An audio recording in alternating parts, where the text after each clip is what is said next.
तो आज मैं आपको हड़प्पा के इतिहास के बारे में बताता हूं। तो वीडियो को पूरा देखिए और चैनल को सब्सक्राइब कर लें। कहानी की शुरुआत किसी आर्कियोलॉजिस्ट से नहीं बल्कि एक भगोड़े से होती है। साल 1826 भारत का पंजाब इलाका जो आज पाकिस्तान में है, एक अंग्रेज सिपाही James Lewis British East India company की सेना से भाग खड़ा हुआ था। उसे अपनी पहचान छुपानी थी, इसलिए उसने अपना नाम बदलकर चार्ल्स मैसन रख लिया। वह एक बंजारे की तरह घूम रहा था। तभी उसे एक अजीब जगह दिखाई दी। एक वीरान मैदान में ईंटों के बड़े बड़े टीले थे। वहाँ के स्थानीय लोग उन टीलों को भूतों का घर कहते थे। चार्ल्स मैसन ने अपनी डायरी में लिखा कि यहाँ एक विशाल प्राचीन शहर के खंडर हैं। यह जगह सिकंदर महान के समय की लग रही है। मैसन को अंदाजा नहीं था कि वह जिस चीज को देख रहा है वह सिकंदर से भी 2000 साल पुरानी है। वह हड़प्पा के खंडर देख रहा था, लेकिन उस वक्त किसी ने उसकी बात पर ध्यान नहीं दिया। 30 साल बाद 1856 में एक भयानक गलती हुई जिसने इतिहास को लगभग मिटा ही दिया था। अंग्रेज कराची से लाहौर तक रेलवे लाइन बिछा रहे थे।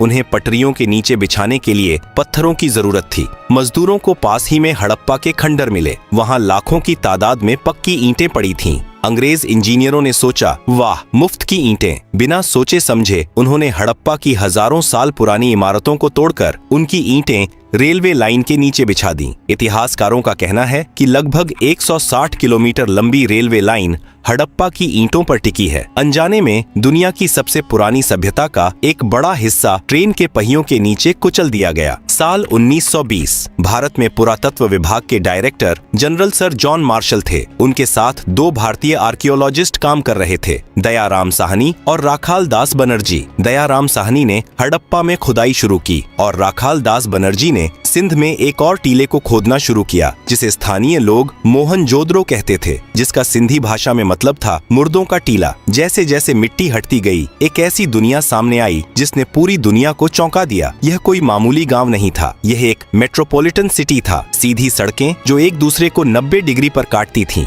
पक्की ईंटों के 2 मंजिला और 3 मंजिला घर, हर घर में अपना कुआं और बाथरूम, और सबसे हैरान करने वाली बात, कवर्ड ड्रेनेज सिस्टम। नालियां ढकी हुई थीं और हर घर का गंदा पानी मेन सीवर लाइन में जाता था। लंदन और पेरिस में भी उस वक्त ऐसा सीवेज सिस्टम नहीं था जैसा 5000 साल पहले भारत के लोगों ने बना लिया था। जॉन मार्शल ने पूरी दुनिया के सामने ऐलान किया कि भारत का इतिहास अब 2000 साल नहीं बल्कि 5000 साल पुराना हो गया है। सिंधु घाटी सभ्यता की सबसे बड़ी पहेली इसकी समानता है। हड़प्पा से लेकर मोहनजोदड़ो तक, लोथल से लेकर कालीबंगन तक यह सभ्यता 10 लाख वर्ग किलोमीटर में फैली थी, लेकिन हर शहर एक जैसा था। ईंटों का साइज हर जगह सेम था, बाट हर जगह सेम थे, सड़कों की चौड़ाई हर जगह सेम थी। बिना इंटरनेट, बिना फोन और बिना तेज गाड़ियों के इतने बड़े इलाके में इतना स्टैंडर्डाइजेशन कैसे संभव था? क्या कोई एक केंद्रीय सरकार थी जो सबको कंट्रोल करती थी, या ये लोग इतने अनुशासित थे कि खुद ही नियमों का पालन करते थे? आमतौर पर जब हम मिस्र या मेसोपोटामिया की पुरानी सभ्यताओं को देखते हैं तो वहाँ सबसे बड़ी इमारतें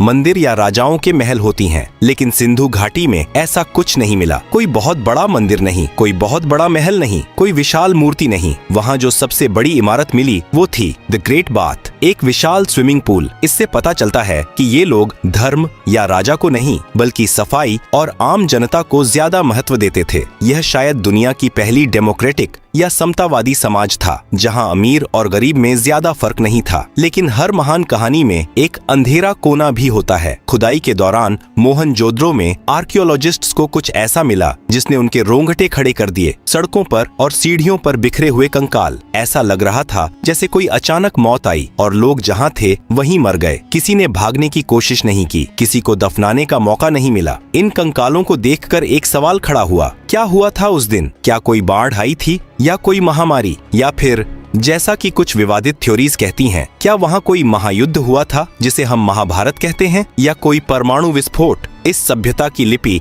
आज तक पढ़ी नहीं जा सकी है। वो पत्थर जिन पर अजीबोगरीब जानवर और चिन्ह बने हैं वो खामोश हैं। इतिहासकारों के लिए दुनिया का सबसे बड़ा सरदर्द क्या है? मिस्र के पिरामिडों के अंदर लिखी इबारतों को हम पढ़ सकते हैं, मेसोपोटामिया की मिट्टी की तख्तियों को हम पढ़ सकते हैं, लेकिन सिंधु घाटी की लिपि आज भी एक गूंगी पहेली बनी हुई है। खुदाई में हमें हजारों की तादाद में छोटी छोटी मोहरें मिली हैं। ये सेल खड़ी पत्थर की बनी है। इन पर अजीबोगरीब चिन्ह बने हैं, मछली, जार, तीर और आदमी। कुल मिलाकर 400 से ज्यादा चिन्ह मिले हैं। समस्या क्या है? समस्या यह है कि हमें आज तक कोई रोजेटा स्टोन नहीं मिला। सिंधु घाटी के लोगों ने अपनी भाषा का कोई अनुवाद नहीं छोड़ा। कुछ विद्वान कहते हैं कि यह द्रविड़ भाषा की पूर्वज है, कुछ कहते हैं यह संस्कृत से जुड़ी है, और कुछ पश्चिमी विद्वान तो यहाँ तक कहते हैं कि यह कोई भाषा है ही नहीं, ये सिर्फ सिंबल्स या लोगो हैं, जैसे आज ट्रैफिक साइन या कंपनी के लोगो होते हैं। हम नहीं जानते कि वे क्या लिख रहे थे, क्या वो भगवान के मंत्र थे या सिर्फ सामान की रसीद। सिंधु घाटी की मुहरों पर सबसे ज्यादा जिस जानवर की तस्वीर मिली है वह शेर या हाथी नहीं है, वह है एक सींग वाला जानवर। हजारों मुहरों पर एक ऐसा जानवर बना है जिसका शरीर बैल जैसा है, लेकिन सिर पर सिर्फ एक लंबा सींग है। उसके सामने एक अजीब सा स्टैंड रखा होता है। सवाल, क्या 5000 साल पहले भारत में यूनिकॉर्न होते थे? जीव विज्ञान कहता है नहीं। तो फिर ये क्या था? शायद यह एक बैल का साइड प्रोफाइल है जहां दूसरा सींग पहले सींग के पीछे छुप गया है, या शायद यह उनका कोई धार्मिक प्रतीक था जैसे आज हम नंदी या गरुड़ को मानते हैं, या शायद यह उस जमाने के सबसे ताकतवर व्यापारी या शासक वर्ग का बैज था। जो भी इस मुहर को दिखाता था उसे वीआईपी ट्रीटमेंट मिलता था। अब चलते हैं गुजरात के लोथल शहर में। 1954 में जब यहाँ खुदाई हुई तो एक विशाल ईंटों का तालाब मिला। पहले लगा यह कोई जलाशय है, लेकिन जब इसकी इंजीनियरिंग को समझा गया तो सबके होश उड़ गए। यह दुनिया का सबसे पुराना डॉकयार्ड था। सिंधु घाटी के लोग हाइड्रोलिक इंजीनियरिंग के उस्ताद थे। उन्होंने समुद्र और साबरमती नदी के पानी को शहर तक लाने के लिए एक नहर बनाई। उन्होंने टाइडल लॉक सिस्टम बनाया था, यानी जब ज्वार आता तो जहाज अंदर आ जाते और जब पानी कम होता तो लकड़ी के दरवाजे बंद कर दिए जाते ताकि जहाज कीचड़ में न फंसे। लोथल से मोहरें मिली हैं जो फारस की खाड़ी और ओमान की हैं। मेसोपोटामिया के राजाओं ने अपने लेखों में लिखा है कि वे मेलुहा नाम के देश से सामान मंगवाते थे। इतिहासकार मानते हैं कि मेलुहा ही सिंधु घाटी सभ्यता का असली नाम था। ये लोग दुनिया के पहले इंटरनेशनल बिजनेसमैन थे जो कारेलियन मनके, हाथी दांत और मोर निर्यात करते थे। मोहनजोदड़ो की खुदाई में 10.5 सेंटीमीटर की एक छोटी सी कांसे की मूर्ति मिली जिसे दुनिया डांसिंग गर्ल कहती है। यह मूर्ति उस जमाने की मनोविज्ञान और फैशन को समझने की खिड़की है। वह लड़की नग्न है, लेकिन उसके एक हाथ में ऊपर से नीचे तक चूड़ियां भरी हुई हैं। उसका एक हाथ कमर पर है और सिर थोड़ा पीछे झुका हुआ है। उसके चेहरे पर एक गजब का आत्मविश्वास है। ब्रिटिश आर्कियोलॉजिस्ट मॉन्टिमर व्हीलर ने कहा था कि इस छोटी सी लड़की के खड़े होने के अंदाज में एक अजीब सी अकड़ है, जैसे वो पूरी दुनिया को जानती हो। इससे पता चलता है कि उस समाज में महिलाओं की स्थिति दबी कुचली नहीं थी। वे कला प्रेमी थे, फैशन जानते थे और धातुओं को पिघलाकर ढालना जानते थे। अगर आप जानना चाहते हैं कि कोई समाज कितना खुशहाल है तो वहाँ के बच्चों के खिलौने देखिए। सिंधु घाटी से हमें हथियारों के नाम पर सिर्फ तांबे के छोटे चाकू या भाले मिले हैं जो शायद शिकार या सब्जी काटने के काम आते थे। वहाँ कोई बड़ी तलवार, ढाल या कवच नहीं मिला, लेकिन वहाँ खिलौनों का भंडार मिला है। मिट्टी की बैलगाड़ियां, सिर हिलाने वाले जानवर, सीटी बजाने वाली चिड़ियां, पासे और शतरंज जैसे बोर्ड गेम्स। यह एक ऐसा समाज था जो युद्ध पर नहीं बल्कि व्यापार और परिवार पर केंद्रित था। 700 सालों तक उन्होंने बिना किसी बड़ी जंग के शांति से राज किया। यह मानव इतिहास में दुर्लभ है। लेकिन 1920 ईस्वी के आसपास कुछ बदलने लगा। जो लिपि हजारों साल से एक जैसी थी वो गायब होने लगी। बाट और माप का सिस्टम टूटने लगा। लोथल का बंदरगाह सूखने लगा और मोहनजोदड़ो की साफ सुथरी सड़कों पर अवैध निर्माण होने लगे। वह महान अनुशासन, वो केंद्रीय शक्ति जो सबको जोड़े हुए थी, वो बिखर रही थी। और फिर लोग अपने भरे पूरे घरों को छोड़कर जाने लगे। क्या हुआ था? क्या प्रकृति ने बदला लिया था या कोई बाहरी दुश्मन आ गया था? धोलावीरा शहर के गेट पर एक गिरा हुआ साइन बोर्ड मिला है जिस पर 10 बड़े अक्षर लिखे हैं। यह दुनिया का सबसे पुराना साइन बोर्ड है। शायद उस पर लिखा था स्वागत है, लेकिन अब उस शहर में स्वागत करने वाला कोई नहीं बचा था। साल 1944 British archaeologist sir Mortimer wheeler पुरातत्व विभाग के प्रमुख बने। उन्होंने मोहनजोदड़ो में मिले उन बिखरे हुए 37 कंकालों को देखा। व्हीलर ने एक सनसनीखेज थ्योरी दी। उन्होंने ऋग्वेद का हवाला दिया जहां भगवान इंद्र को पुरंदर कहा गया है, जिसका अर्थ है किलों को तोड़ने वाला। व्हीलर ने अदालत के अंदाज में कहा कि सिंधु घाटी सभ्यता की हत्या का आरोपी इंद्र है। उनकी थ्योरी थी आर्य आक्रमण। उन्होंने कहा कि मध्य एशिया से घोड़ों पर सवार होकर आर्य आए। उन्होंने इन शांतिप्रिय व्यापारियों पर हमला किया और सबका कत्लेआम कर दिया। दशकों तक स्कूलों में यही पढ़ाया गया, लेकिन सच क्या है? आधुनिक विज्ञान ने इस थ्योरी को खारिज कर दिया है। वो कंकाल एक ही समय के नहीं थे, वे अलग अलग दशकों में मरे थे। कंकालों पर हथियारों के गहरे घाव नहीं थे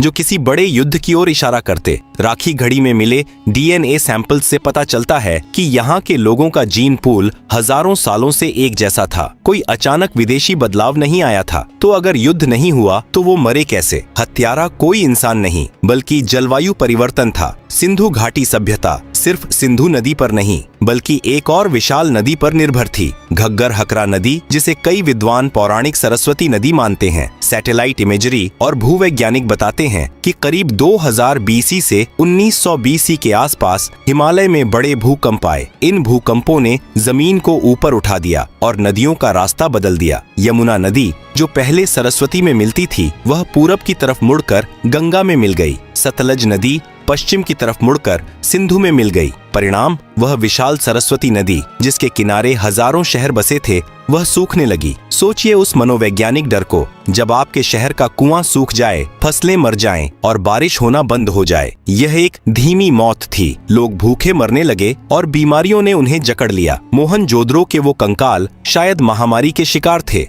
युद्ध के नहीं। अब बात करते हैं उस सबसे विवादित और रहस्यमयी थ्योरी की जो अक्सर इंटरनेट पर तैरती है। क्या मोहनजोदड़ो में 4000 साल पहले परमाणु विस्फोट हुआ था? दावा किया जाता है कि मोहनजोदड़ो में एक खास जगह है जहां रेडियो एक्टिव राख मिली है। वहां के पत्थर पिघलकर कांच बन गए हैं जो सिर्फ 1500 डिग्री सेल्सियस से ऊपर के तापमान पर होता है। महाभारत के सौप्तिक पर्व में एक ब्रह्मास्त्र का जिक्र है जिसकी चमक हजारों सूर्यों जैसी थी। लेकिन वैज्ञानिक सच यह है कि यह थ्योरी सुनने में रोमांचक है, पर विज्ञान इसे नहीं मानता। वो पिघले हुए पत्थर परमाणु बम से नहीं बल्कि मिट्टी के बर्तनों की भट्टियों के ज्यादा गर्म होने से बने थे। रेडियो एक्टिविटी का कोई ठोस सबूत किसी भी प्रतिष्ठित लैब ने कंफर्म नहीं किया है। वो राख सदियों से जमा हुई धूल और ईंटों का चूरा था। लेकिन यह सच है कि महाभारत में वर्णित द्वारका नगरी का डूबना और सिंधु घाटी का पतन एक ही कालखंड के आसपास हो सकता है। जब नदियां सूख गईं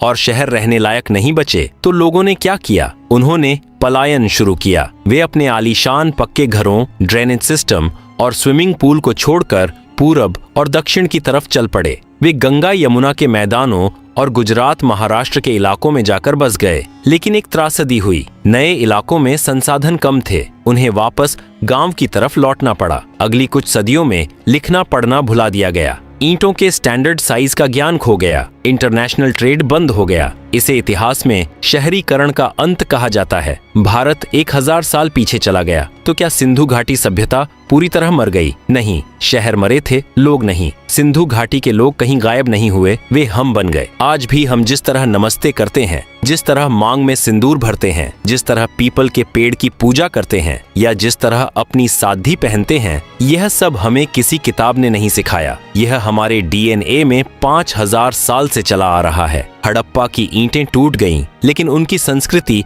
आज भी भारत की आत्मा में सांस ले रही है। लेकिन एक सवाल अभी भी बाकी है। राखी घड़ी की हालिया डीएनए रिपोर्ट ने एक ऐसा खुलासा किया है जिसने आर्य सिद्धांत और भारतीय इतिहास की किताबों को बदलने की चुनौती दे दी है। क्या हम सच में बाहर से आए थे या हम हमेशा से यहीं थे?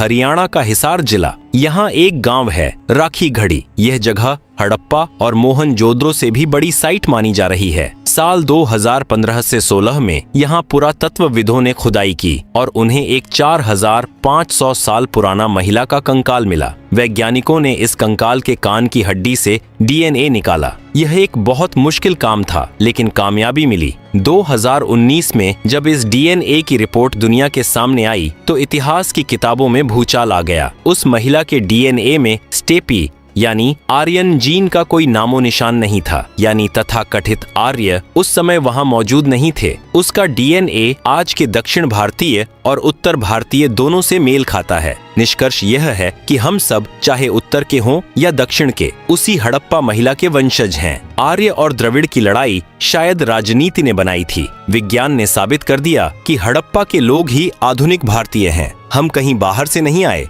हम हमेशा से यहीं थे। अब चलते हैं उत्तर प्रदेश के बागपत जिले में सनौली गांव। यहाँ 2018 में ASI को कुछ ऐसा मिला जिसने इस धारणा को तोड़ दिया कि सिंधु घाटी के लोग सिर्फ शांतिप्रिय व्यापारी थे और लड़ना नहीं जानते थे। सनौली में जमीन के नीचे से शाही ताबूत मिले और उनके साथ मिले युद्ध रथ, तांबे की तलवारें, ढाल, हेलमेट और घोड़ों या बैलों द्वारा खींचे जाने वाले रथ। यह खोज 2000 BC से 1800 BC के आसपास की है। यह वही समय है जब महाभारत का युद्ध माना जाता है। सनौली के ये योद्धा बताते हैं कि हमारे पूर्वज सिर्फ ईंटें जोड़ना नहीं बल्कि तलवार चलाना भी जानते थे। यह खोज वैदिक संस्कृति और हड़प्पा संस्कृति के बीच की गुम हुई कड़ी हो सकती है। 5000 साल बाद आज हम 21वीं सदी में खड़े हैं। हमारे पास स्मार्टफोन्स हैं, सैटेलाइट्स हैं और बुलेट ट्रेन हैं, लेकिन क्या हम हड़प्पा वालों से ज्यादा समझदार हैं? जब मुंबई या दिल्ली में थोड़ी सी बारिश होती है तो सड़कों पर पानी भर जाता है, सीवर जाम हो जाते हैं। हड़प्पा वालों ने 5000 साल पहले ऐसी नालियां बनाई थीं जो कभी जाम नहीं होती थीं। उन्होंने पानी की एक एक बूंद की कीमत समझी थी। इतिहास की चेतावनी है कि सिंधु घाटी सभ्यता किसी दुश्मन की तलवार से नहीं बल्कि पर्यावरण बदलाव से खत्म हुई थी। उन्होंने नदियों के सूखने और मानसून के बदलने का सामना किया। आज हम उसी मोड़ पर खड़े हैं। ग्लेशियर्स पिघल रहे हैं, मौसम बदल रहा है। हड़प्पा के खंडर हमें चीख चीख कर कह रहे हैं कि अगर तुम प्रकृति के साथ नहीं चलोगे तो तुम्हारे बड़े बड़े शहर भी एक दिन मुर्दों का टीला बन जाएंगे। कहानी के अंत में आइए एक नजर अपने आप पर डालें। जब आप सुबह उठकर नहाते हैं, जब आप हाथ जोड़कर नमस्ते करते हैं, जब एक भारतीय महिला अपनी मांग में सिंदूर भरती है, जब हम पीपल के पेड़ या नंदी की पूजा करते हैं, यहाँ तक कि जिस शतरंज को हम खेलते हैं, यह सब हमें हड़प्पा सभ्यता ने दिया है। सभ्यताएं मरती नहीं हैं, वे बस अपना रूप बदल लेती हैं। सिंधु घाटी सभ्यता की ईंटें भले ही रेलवे लाइन के नीचे दब गई हों, लेकिन उसकी आत्मा आज भी 140 करोड़ भारतीयों के दिल में धड़क रही है। 1826 में चार्ल्स मैसन ने जिसे सिकंदर का समय समझा था, वह असल में हमारी अपनी कहानी थी। एक ऐसी कहानी जो कभी खत्म नहीं हुई। हम ही हड़प्पा हैं, हम ही मोहनजोदड़ो हैं।